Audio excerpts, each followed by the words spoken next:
From the heart of the Space City to the heart of Gen Z, welcome to Next Gen Conversation. Not Dad's Talk Radio. Ethan talks to you about the issues and events that matter to our generation. This is the Next Gen Report with Ethan Buchanan. Hey, everybody, good evening. Oh, man, we got a lot to talk about today. I want to start by talking about Kamala Harris, which it feels like we shouldn't be doing, but we're doing it. She is very desperately trying to wiggle her way back into public life. We've talked about it before. She wrote this book. She's on this book tour. Great. By all means, give us more clips of her making a fool of herself that we can then make fun of. So that's what she's up to right now. I just want you to kind of remember, think back to like 2023, mid to late 2023, when everybody still thought that Joe Biden was going to be the nominee and everybody knew that Kamala Harris was unpopular. I think we need to recenter that in our minds, because Kamala Harris seems to be under the impression that she was at any point ever popular, which was never the case. Nobody ever liked this woman, but she thinks that at one point she was the cat's pajamas, which she never was. So this is all coming up because she's now hinting once again at running for president. At this point, go for it, lady. Honestly, go for it. Knock yourself out. I would love to see it. I would love to see J.D. Vance beat the crap out of this woman politically on the national stage. By all means, please. And make no mistake, if she runs again, she will be the nominee. The Democrats will nominate her. They cannot, to save their lives, let go of the black woman candidate in favor of anybody else. Because all their other options are white guys. That's it. They're not going to sideline the black woman in favor of a white guy. They're too locked in on identity politics. So if she runs, she will be the nominee. She will face J.D. Vance, and she will get slapped around like a wet fish. So let us hear her hinting at a possible other presidential run just for kicks and giggles. In terms then of what is next for you, you write very powerfully about the differences. This is with the BBC, by the way. That many women have made to your life, whether that was your meeting with Angela Merkel or the experience of growing up with your extraordinary mother or the stories of your baby nieces, Amara and Leela. When are they going to see a woman in charge in the White House? In their lifetime, for sure. Could it be you? Possibly. Possibly? No, it couldn't. No, it couldn't. Could it be you? Maybe. No, it won't, Kamala. Don't be silly. Have you made a decision yet? No, I have not. But you say in your book, I'm not done. That is correct. I am not done. I have lived my entire career a life of service. Mm-hmm. And it's in my bones.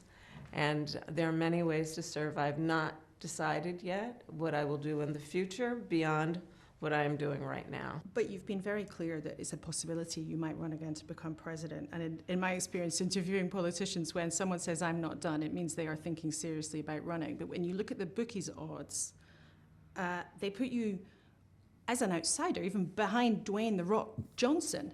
I mean...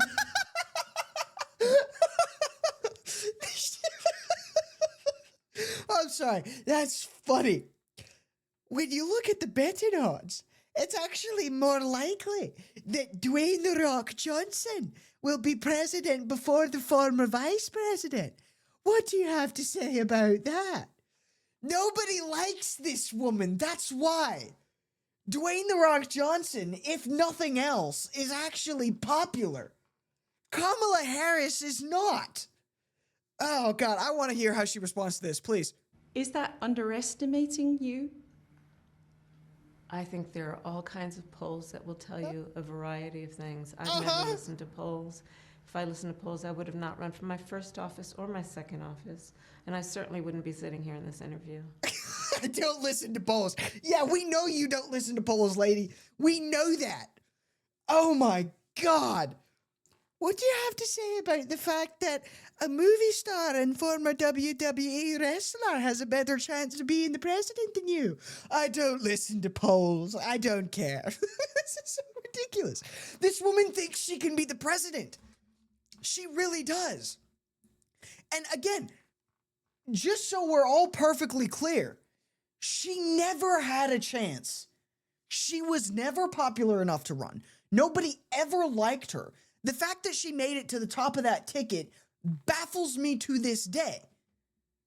And I'm not the only one. Here's John Kennedy on with Adam Carolla saying the exact same thing. Senator from Louisiana, yeah, I said at the time she was not popular. She was not very smart. Take a listen. Well, some people have actually said I was the most qualified candidate ever to run for president. I like the some people say. Very nice, but go ahead. I'm just speaking fact. Yeah. Yeah. Okay, so I'm curious your reaction to that. Well, I know the vice president.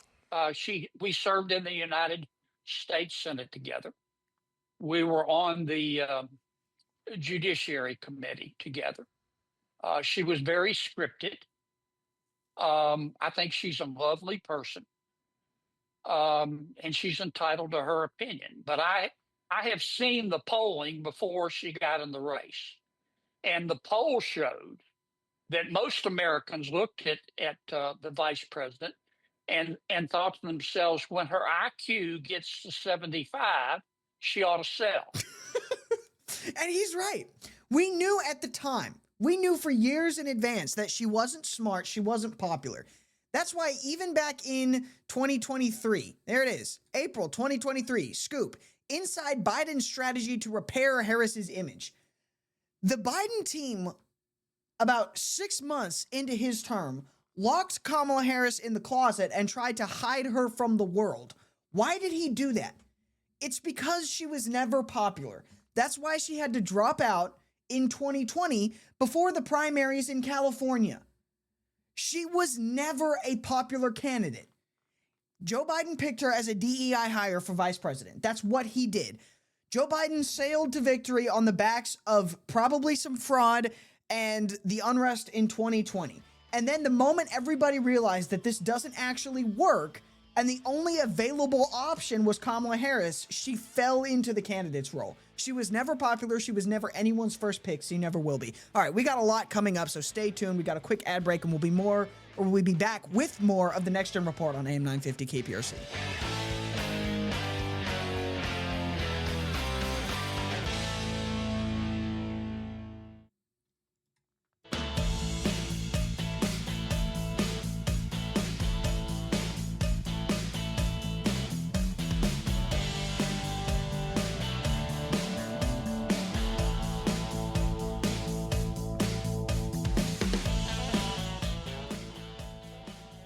Hey everybody, welcome back to the Next Gen Report. Give me a quick follow on X, @_Ethan Buchanan. There's a lot of stuff that goes on there you're not going to want to miss out on. So if you're listening right now, if you're driving in your car, pull off to the side of the road. It's Sunday evening. You're not going anywhere fast. Pull off to the side of the road, grab a quick parking lot, maybe hop into a gas station, grab yourself a White Monster Energy. We're not sponsored, by the way. I just like White Monster Energy. Stop in, take a minute, pull off the road. Give me a quick follow on X, @_Ethan Buchanan. And if you're listening at home on your home radio or on the free iHeartRadio app, you don't obviously have to go to a parking garage to follow me. You can just do it right there in your living room on your iPhone. It's amazing. All right, so let's talk about the ballroom. But before we talk about the ballroom, the White House ballroom that Trump is building right now, I want to start by saying this has been one of my favorite weeks on Twitter because this may be a character flaw in myself, but I actually really enjoy the left, watching the left lose their minds over something stupid. They do it all the time, so I live a pretty nice life, I gotta say. I have a lot of free entertainment, but it's just nice. It's just nice watching them go bananas about something that really doesn't matter. And that's what's happening here. So they are super pissed off about the fact that Trump is demolishing the east wing of the White House in order to build the White House ballroom. So, just so we're clear on what's going on exactly, the East Wing is all that's being destroyed. That's it.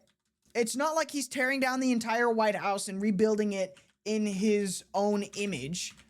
He's just tearing down one small portion, maybe 1/3. And it's not even like that historic. Like there's this idea that, oh, it's the sacred East Wing. It's part of the White House. What is the East Wing? Well, primarily it's office space. And not office space even for the president, it's for the first lady. It was built in the 40s because at the outset of World War II, the president was thinking, you know what, we might need a bomb shelter nearby. So here's what we'll do. We'll build a bomb shelter underground on the grounds of the White House, and then we'll build the East Wing on top of it. So that's extra protection, and then it's also extra cover if people are going, hey, why is there a bunch of construction? We can just say, oh, we're building an office space. Don't worry about the bomb shelter. We're just building an office space. It was, strategically necessary, I think, during World War II, but nowadays, I just don't think it's that important. It's just not. All right? And it's really not all that historic. It's less than 90 years old. And so we're demolishing it to put up something that has a little bit more practicality, a ballroom. Regardless, the left is going bananas. Here's Will Stancil. I don't know who this guy is. I hadn't heard of him until recently. I think he's just some, online activist. He's from Minneapolis, so there you go. But he's been at the front lines of this. Today, Twitter is full of neo-Nazis who are sneering from behind their pseudonyms, celebrating the White House being torn down because they don't care about America or our history, because they're neo-Nazis. So, just so we're clear, the position of Will Stancil is, if you don't care that much about an office space that's less than 90 years old being demolished so that we can build something that's far more practical on top of it, you're a neo-Nazi. Fair enough, I guess. I don't know what the connection between those two things are. And of course, he posts the picture. Look how terrible this is. They've demolished the East Wing. I don't care. But this was the line. Look at this. Unbelievable. The movie theater and everything is gone. Sickening. Because the White House movie theater was in the East Wing of the White House. This is Chris D. Jackson that posted that. And then he posted some pictures as well of different presidents in the presidential movie theater. How could evil Donald Trump tear down the sacred White House movie theater? Really? That's what we're doing? God forbid the president can't have a sacred White House movie theater. I guarantee you there's no film the president might want to see that he can't watch somewhere else. He can probably set up a big screen and some chairs in the ballroom once it's done, too. So, it'll be fine, all right? Don't worry. The president will still be able to watch his movies.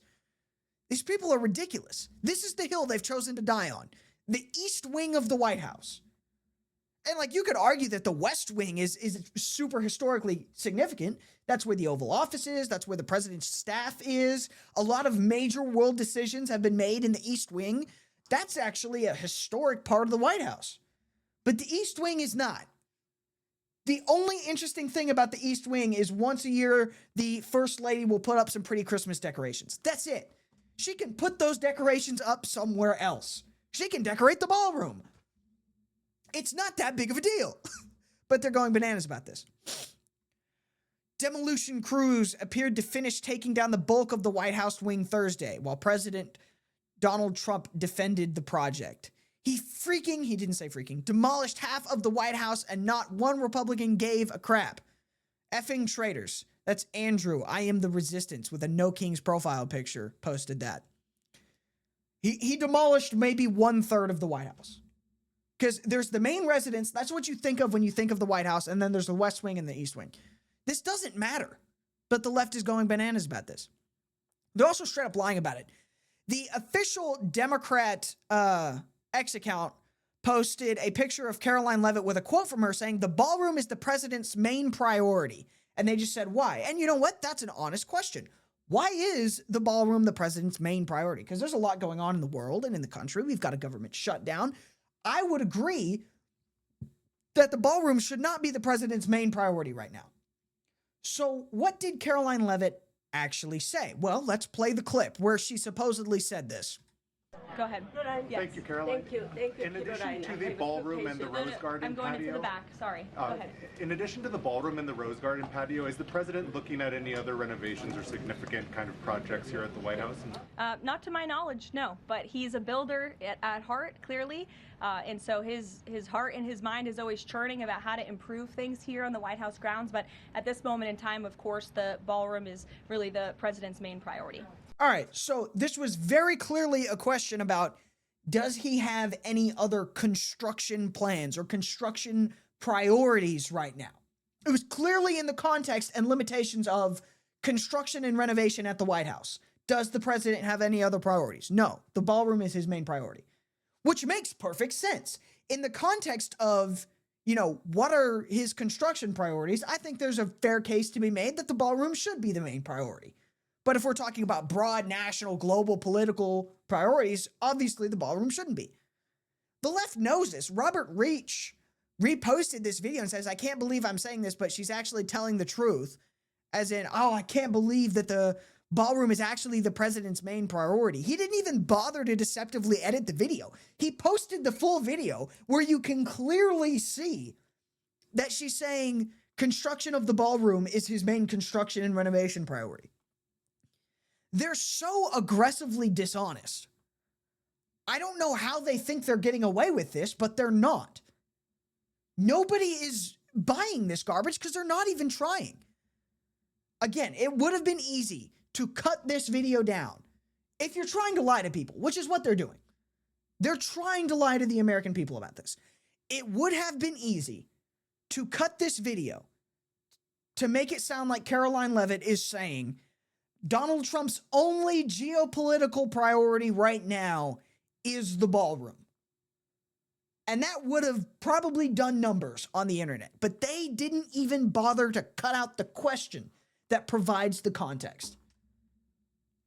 It's pathetic. It really is pathetic. We deserve better propaganda. We do.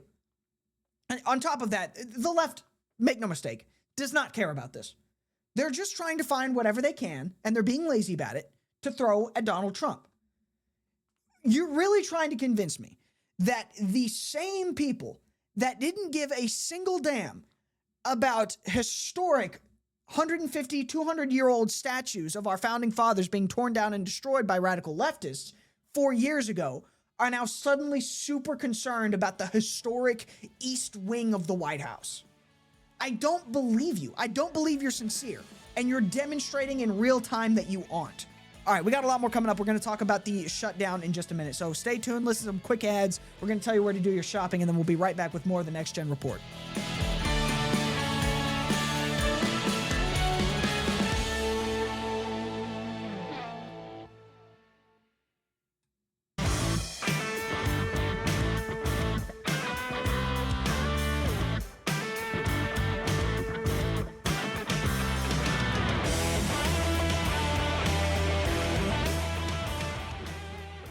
I don't know what it is about adulthood that makes rock music more appealing, but I feel like since I've entered that stage of life, I've gotten more into rock music. Growing up in high school, I didn't used to ever hardly listen to rock music. There was a couple of like kind of classic 80s rock songs that I kind of liked, but I was never just kind of in general a rock music guy.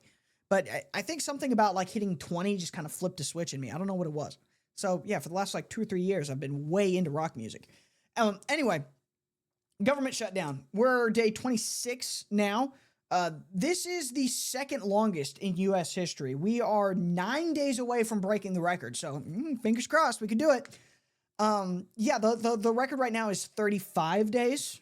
35 days. We're on pace. We're on pace. There doesn't seem to be any progress. And I want to make sure this is perfectly clear to everyone listening to the sound of my voice right now. This is the Democrats' fault. And I'm baffled that I have to say this. It's shocking to me that people don't know this. But for those of you who don't know this, we need 60 votes to end this. The Republicans do not have 60 votes in the Senate. All right? So you can say, Democrats, all you want. The Republicans control the House, the Senate, and the White House. This is their shutdown. They're technically right. the Republicans do control all three of those things. But for this bill to pass through the Senate, it requires, by rules, 60 votes. We do not have those 60 votes. We cannot pass anything without the Democrats' help. We just can't. This is the Democrats' fault. They are blocking all of this. At any given time, they could say, all right, we'll reopen the government here. And they could pass a CR so that they don't have to cave to the Republicans. They just reopen the government and keep negotiating. They could do that at any time. They don't want to. This is not the Republicans' fault. We can't stop this. And we're not going to let you hold the government hostage. We're not going to give you an extra $1 trillion of spending that we can't afford. We're not going to give you more subsidies for Obamacare, which doesn't work, just so that you'll reopen the government. The answer is no. If you want to negotiate for those things, we can negotiate for them. Open the government first. But they don't want to do that. They literally don't want to do that. They don't even want to pay people.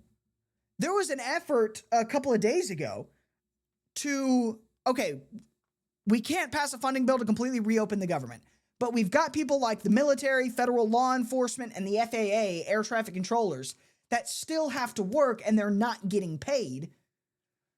Can we at least pass a funding bill for those guys? Just for those guys.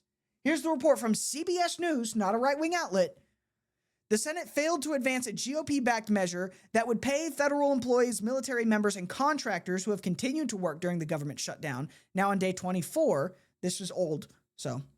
The bill, known as the Shutdown Fairness Act, introduced by GOP Senators Ron Johnson of Wisconsin, needed Democrat support to reach 60 votes required to advance. They even said it right there in CBS. It requires 60 votes. It fell short with a tally of 54 to 45, with 3 Democrats crossing the aisle: John Fetterman, John Ossoff, and Raphael Warnock. There's no reason for them to vote against this, other than they want the political leverage. They want Americans to suffer. They want Americans that work in these federal jobs to have a rough time so that there's pressure, I guess, on the Republicans to cave to the Democrats. That's the stated goal. That's clearly the goal. I'm not just making stuff up. Who is this lady? Catherine Clark, Democratic whip of the U.S. House of Representatives. She openly says this in this clip. Take a listen. I mean, shutdowns are terrible. And of course, there will be, families that are going to suffer. We take that responsibility very seriously. But it is one of the few leveraged times we have. I mean, she said it right there. Of course, people are going to suffer. And this is going to be terrible. But hey, you got to do what you got to do, right? We don't have the majority, so we got to get what we want somehow. This reminds me of that scene in Shrek when Lord Farquaad is like, some of you may die, but that is a sacrifice I am willing to make. That's what she's doing here. She's like, y'all might starve, but you got to do what you got to do. I mean, it's ridiculous. They're openly saying that this is what they're doing. Yeah, we got to just wreck people financially in order to get what we want. And what's crazy is they're just pushing for more spending. So not only are they trying to wreck people financially in the short term, we're going to wreck you financially by denying you a paycheck in the short term so that we can then turn around and spend billions more dollars that we don't have so that we can drag the country further into debt and wreck future generations financially as well. Isn't that wonderful? God bless the Democrat Party. This is the crap they're doing, and they expect you not to notice. They're also getting ready to run out of SNAP funding. SNAP recipients told to buy shelf-stable food or go to food banks as funding deadline looms. So we haven't passed any more funding, which means we can't refill the SNAP and EBT cards, which means all the people that rely on those are, I guess, completely SOL. Now, I'll be honest, I grew up in a rather poor family, I think is fair to say. I mean, we got by. I never went hungry, but my mom had an EBT card. I'm not ashamed of that. I will openly say I don't think EBT can exist or should exist, but I'm glad she had it when she had it because it got me food. And she was very responsible with it. She didn't just go buy a bunch of snack food and garbage with it. She actually bought healthy foods with the EBT card and used it to keep her children from starving. So I can respect that even if I don't think EBT should exist. But recipients of SNAP food assistance benefits across the country face a looming deadline. Come November 1st, their cards may not get refilled because of the government shutdown in Washington. That's via NBC News. So, what's the solution here? Well, all of the entitled folks on EBT, which is the majority of folks in EBT, are now just saying, well, I'm just going to go steal my food. That's what they're saying. There's thousands of these videos online of people just saying, I'm going to go steal. Trump cutting off food stamps right before Thanksgiving, bad and all, but my people... All right, Trump ain't cutting off a darn thing. The Democrats are. They could undo this at any given moment. But continue. Ran out of stores. With the cart full, I bet it's going to be some turkey on my plate. Ham, mashed potatoes, greens, dressing. It's going to all be there. Don't worry about it. So I'm just going to steal. I'm just going to fill up my cart and scamper out the store. That's just one. There's thousands of these videos. All I know is if they stop my food stamps, me and my man will be at the grocery store walking out with two big ass carts. And ain't bet nobody better do nothing because my man coming hard behind me and it only take him one time to punch your ass. So not only are we going to just steal if we can't get our EBT benefits, we're going to turn around and assault you if you try to stop us from stealing. When I tell you a lot of the people on EBT are just entitled folks, I'm not just making stuff up. They clearly are. They think they have a right to your tax dollars. Now, you can say, hey, this is, something that's important for us to do. It's charity or whatever. I don't think the government has a role in charity. I don't think that. Davy Crockett didn't think that. I'm not kidding. He spoke out about this. I don't think government has a role in charity. And even if it is charity, you don't have a right to charity. No matter how bad your financial situation is. Charity is something that is done out of a goodness of someone's heart. It's a blessing, but it's not something you have a right to. You don't deserve my tax dollars to feed yourself, no matter how poor you are. At no point, even when my mom was on EBT, would I sit there and say, yes, I have a right to this EBT. My mother has a right to this EBT because she's poor. No, she didn't. I was glad at the time that the people of the United States decided this was something worthwhile so that people who are a little bit less financially well off can still afford to buy some food. That was great. That was very generous of the people of the United States. Thank you. Nobody has a right to it. And these people think they do. And again, there's thousands of these videos. I picked 2 that were clean enough for me to actually play on the radio. Because most of them, on top of, displaying rampant entitlement, were also full of expletives. And I could have just sit and hit the censor button constantly, or I could have just not played them. But this is what we're dealing with. These people demand your tax dollars.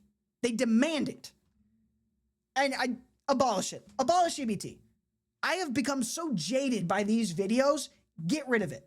Let private charity fill in the gap. I think maybe every person should, out of the goodness of their own heart, go donate to a food shelter. Take the time, spend a little money, buy $20 worth of groceries, drop it off at a food shelter, and abolish EBT. Because I am sick of these people that demand your tax dollars. You do not have a right to the money I worked for, while 9 times out of 10, you're just sitting on your fat ass doing nothing. Go get a job or starve. If you don't work, you don't eat. That's in the Bible. I believe that. Anyway, we got a lot to talk about in the last segment, so stay tuned. You're not going to want to miss it.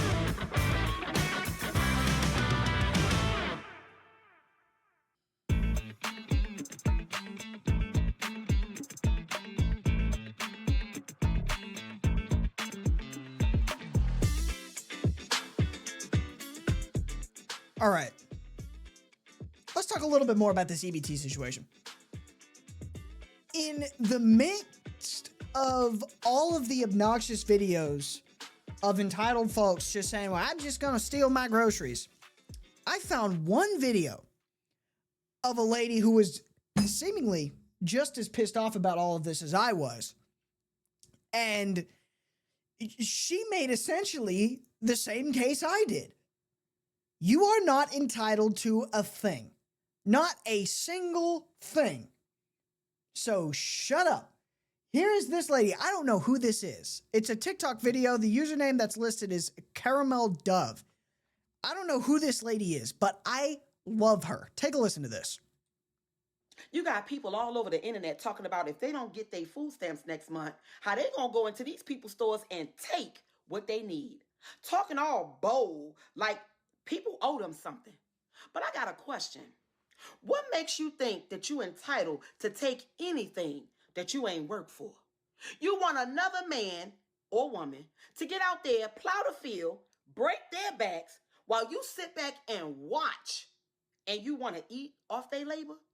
The devil is a lie. Amen. That's what you call bold, entitled, warped way of thinking. If you mad at anybody, talk to God about it, because it's in his word. If a man chooses not to work, then he should not eat. Amen. God never blesses idleness. He blesses the works of our hands. Not all of these excuses, entitled mindsets coming out of our mouths. You wouldn't let us move into your place, eat your food, use your water, or sleep in your bed without your permission, right? So, why would you try to sit up here and justify going into these people's stores that they built with their sweat, hours, and sacrifice? We got to stop glorifying self-inflicted struggles. Get up off your behind and do what they're asking you to do. 20 hours, that's it. You do it with everything else. God feeds the birds. He just expects that the nest be built. So if you got questions, here's the answers. Stop waiting for a handout. Stop moving your mouth. Start moving them hands. Because guess what? If you don't work, it's 9 times out of 10, you're not going to eat. Amen. God, that's good stuff. I need to go to Black Church. Oh my God. I got goosebumps from that. That was amazing. I love that. And she makes an important point. There is a difference between charity and entitlements, right? And I think we've lost sight of that in modern America. We think of our entitlement benefits as charity, and they should be charity, but charity shouldn't involve the government. If it involves the government, it's not charity. It's just that simple. It's not charity. It's somebody else that has been taxed, essentially being forced by the government to give away their things that they've worked for. Maybe that's money. And again, you should give to charity. If you're in a financial place to do that, you should. It is good. It is necessary. We're called to do it by the Bible. But the government saying, I'm going to take your money, and if you don't let me, I'm going to put you in prison, and then that money I've taken from you, I'm going to give to lazy people who aren't working so that they can buy food. That's not charity. It's not biblical. I have some very strong opinions of this, and they come actually from Davy Crockett. I mentioned this in the last segment. Davy Crockett, yes, that Davy Crockett from the Alamo was a very outspoken opponent of government charity. So take a listen to this. I want to read you this. This is called Not Yours to Give, Davy Crockett and Welfare. This is a retelling of an actual instance that occurred. You can look this up in the Congressional Archives, and you can actually read this speech in the Congressional Archives. So not only is tax-paid, government-dictated welfare opposite to Christian charity, it also flies directly in the face of the Constitution of the United States. Hero of the Alamo, Davy Crockett, was a colonel in the Tennessee Regulars and was elected to the House of Representatives from his native state. That was before his part in the valiant defense of the famed Alamo. He served 3 terms as a congressman. While Crockett was in Congress, a distinguished naval officer died, leaving a widow. Members of the House proposed to appropriate $20,000 of public money, and that was a lot more back then, because remember, we've had inflation since then. $20,000 of public money to give to the widow to assure her welfare and to honor the memory of the late officer. That's a noble enough cause, right? This is a widow. Her husband served the country. She supposedly has no income. We'll give her $20,000 from the government to set her up, right? That's nice. It's a nice idea. But is that the role of government? No. Before you consider him heartless, Crockett opposed that appropriation in such a persuasive term that it received only a few votes and was defeated. Before you consider him heartless, hear the facts which will show he was just the opposite. Others before him had said that the country owed the departed officer a debt. Crockett reminded the House of the countless men who had served their country with distinction, but whom Congress had never admitted owing a cash debt. In Crockett's speech before the House, he said the following. These are Crockett's words. Again, this is verifiable. You can go read this in the Congressional Archive. I've done it. Mr. Speaker, I have as much respect for the memory of the deceased and as much sympathy for the suffering of the living, if suffering there may be, as any man in this House. But we must not permit our respect for the dead or our sympathy for a part of the living to lead us into an act of injustice in the balance of the living. I will not go into argument to prove that Congress has no power to appropriate this money as an act of charity. Every member upon this floor knows it. We have the right as individuals to give as much of our own money as we please in charity. But as members of Congress, we have no right to appropriate a dollar of public money. And he goes on to say in this speech, hey, I will vote down this bill and give a week of my pay as a congressman to this woman. And if all of us do the same thing, if we all say instead of appropriating public money to give to charity, we just take a week of our own pay and give it to this lady, it'll be way more than that. And she'll be set up for life, and we won't have set a terrible standard for the country. Davy Crockett was right here. It is not the business of the federal government to be taking public money and using it for charity. Public money should be used to benefit the public. Things like roads, bridges, national defense. That's what the government should be spending money on, not charity. Davy Crockett was right here. And I think that applies even to EBT. Abolish EBT. I'm sick of giving these people my money. And you should be too. Go give private charity, not this garbage. Anyway, I also wanted to mention this since we're talking about the Alamo. Kate Rogers is out as the Alamo Trust CEO amid clash with Lieutenant Governor over the Alamo narrative. Now, this is something we all need to pay attention to. The Alamo is important to all of us here in Texas. All right? Here's how the Alamo operates. It is operated and managed by the Alamo Trust. That's a nonprofit. It is owned by the Texas General Land Office, which is a division of the state of Texas, all right? So this was the lady that was responsible for most of the day-to-day operations at the Alamo. Here's what got her in trouble, some of her writings. And this goes back to the narrative about, oh, the Texas Revolution was about slavery, which is a brain-dead take. But she wrote here, where is it? She essentially wrote in this letter, you can read this, the Lieutenant Governor posted it on Twitter, that we need to use the Alamo as a means to basically reconcile the evils of the past and la-di-da-di-da. It's the same BLM narrative that we've had since 2020. Oh, some of the Alamo defenders held slaves. There was, colonization and la-di-da-di-da, and the Alamo was part of that. And we need to teach about that at the Alamo. No, we don't. No, we don't. She makes the argument that this needs to be a monument to reconciliation. That's not what the Alamo is. It's not a monument to reconciliation. I had made the point that the Alamo is a warning, all right? It is a warning to the people of Texas that, hey, these liberties that you have, they cost something, and you might have to pay that cost again, all right? Be warned. 189 people died here for your liberty, and they were probably not the last ones in history to do that. But it's also a warning to anyone that would try to take our liberty and our freedom in the state of Texas. It's a warning to them. We will kill you, and we will die. We will give our own life in the process of killing you before we let you touch our freedom and liberty. That's what the Alamo is. There's a time and place to teach about the evils of slavery. It's not the Alamo. All right. And anyone who thinks that it is the Alamo shouldn't be anywhere near it. So thank God she's out. That's all I've got for you. Thank you very much for listening to the Next Gen Report. Tune into the podcast. Give me a follow on X @_Ethan Buchanan.